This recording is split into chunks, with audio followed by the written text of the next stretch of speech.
Dieu tout-puissant, le Dieu de toute puissance, le Dieu de toute grâce, je te remercie pour ces grands moments puissants et forts que toi, Dieu tout-puissant, tu me donnes.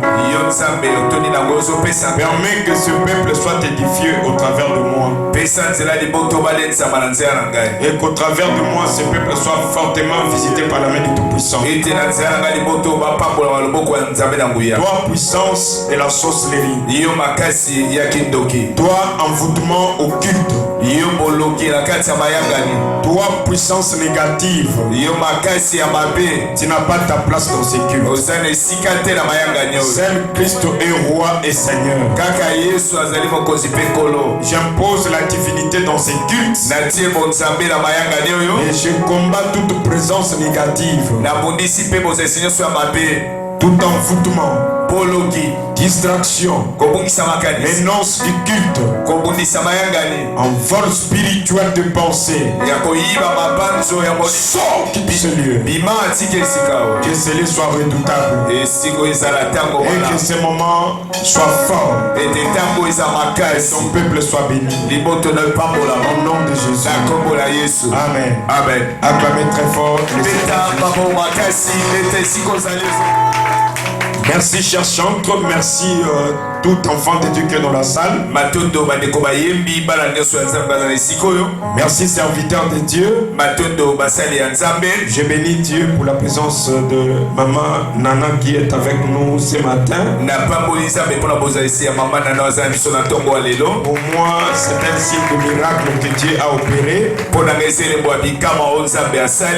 L'Éternel, c'est un Dieu qui exauce la prière de ses serviteurs. Là où l'homme ne peut pas, Dieu peut intervenir. La main de Dieu nous a aidés. Elle est déjà rétablie et en bonne santé. Que le Seigneur soit loué. Marc chapitre 11. Marc chapitre 11. Nous lisons le verset 12 de Tanguy, verset 12 jusqu'au verset 19. Finons à 19. Marc chapitre 11, verset 12 à 19. Marc chapitre 11, verset 12 à 19. Nous lisons au nom de Jésus-Christ.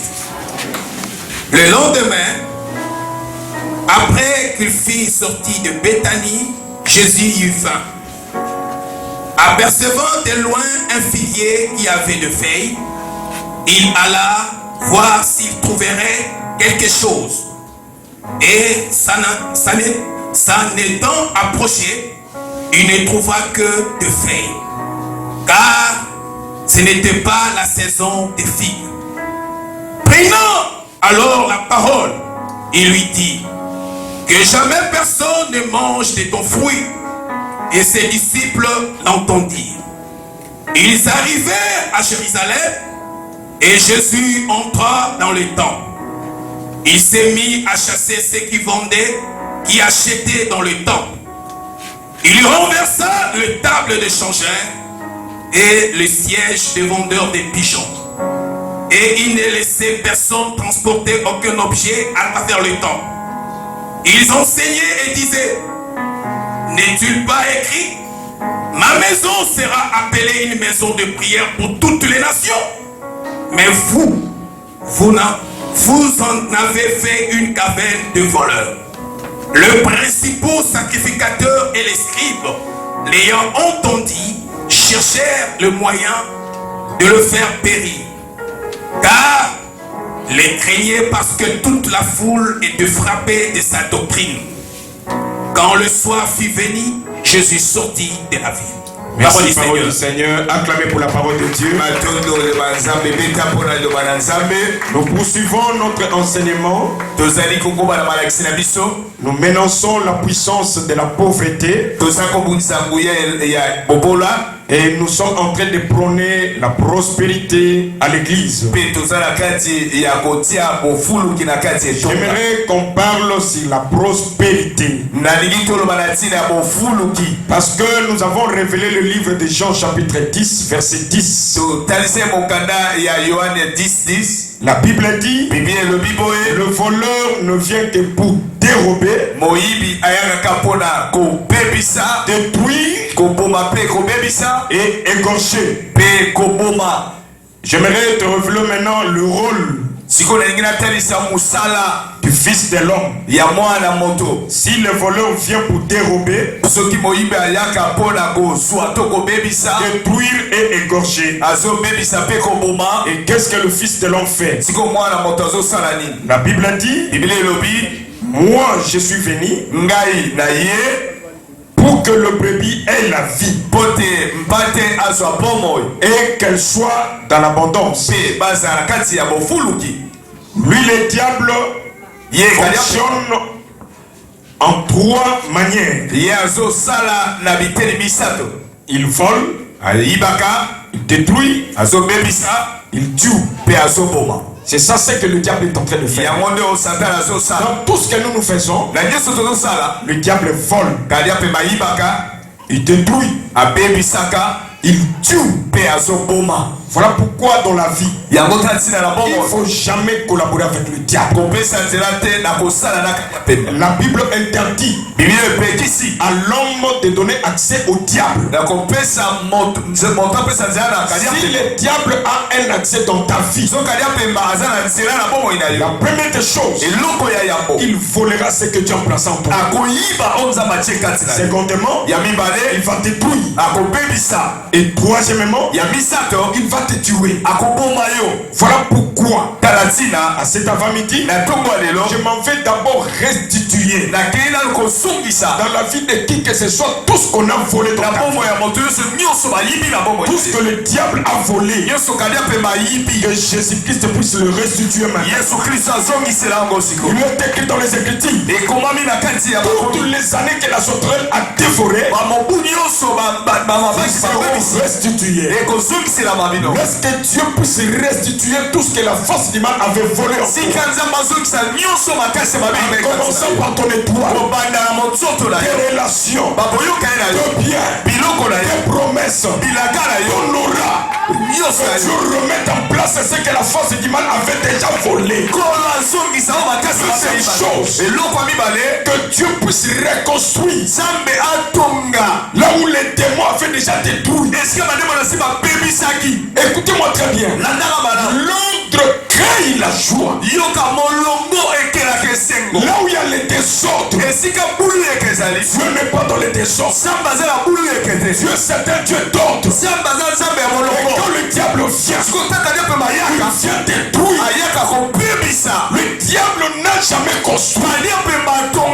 Il peut te flatter par des bonnes paroles.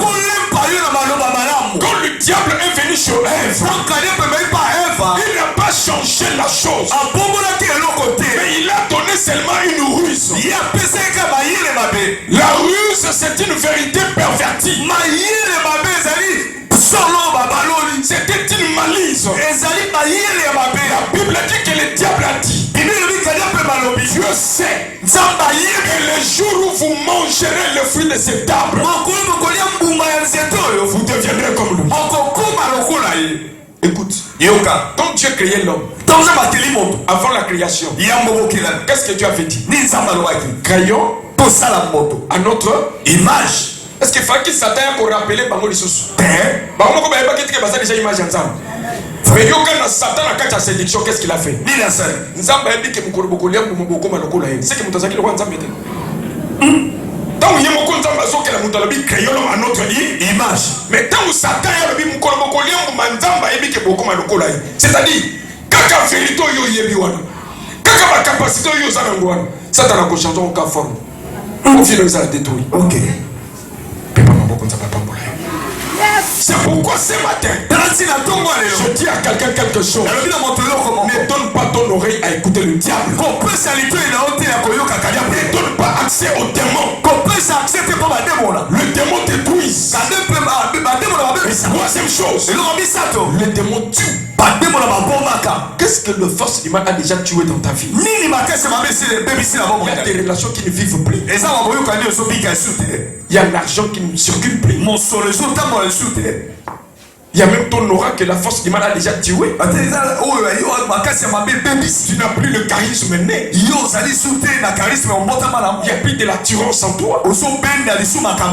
Des bonnes choses que tu connaissais avant, cela ne plus à cause de ce que le diable a déjà tué en toi. Il y a des gens qui vivent comme des moribonds. Ils marchent, ils parlent. Mais c'est déjà spirituellement, c'est déjà une personne morte. Voilà pourquoi je me tiens comme un prophète ce matin. Que Dieu d'Israël ressuscite toutes ces choses que la force du mal avait tuées en toi. Que ton étoile puisse être ressuscitée. Que ta vie puisse ressusciter. Que tes relations ressuscitent. Tout ce que Dieu a placé en toi, que cela ressuscite. Je te communique la résurrection.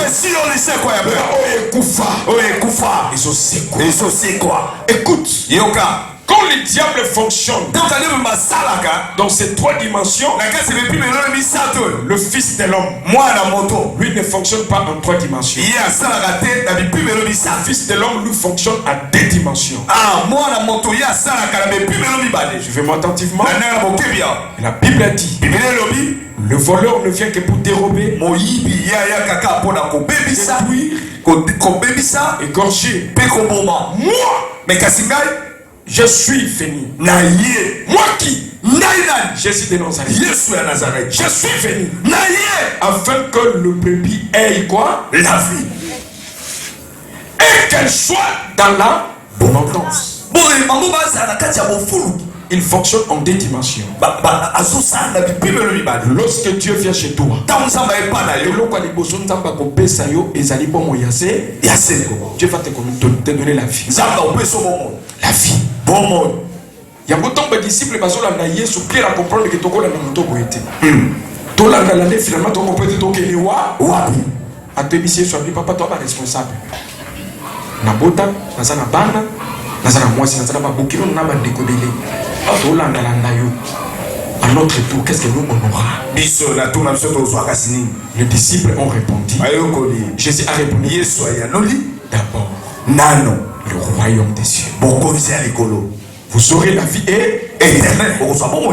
Et puis, tout ce qui est sur la terre, l'Éternel vous donnera cela au sang, au centime. Dieu agit en cette dimension. La première dimension, Dieu va te communiquer la vie. Voilà pourquoi je suis en train de libérer ce matin l'onction de vie dans tout ce que toi tu feras. Et tes relations vivent. Que ton travail vive ce matin.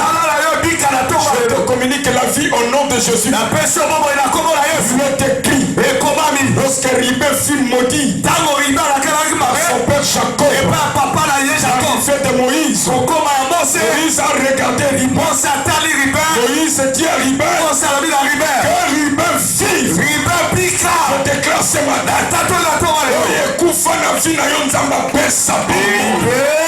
reçois la vie.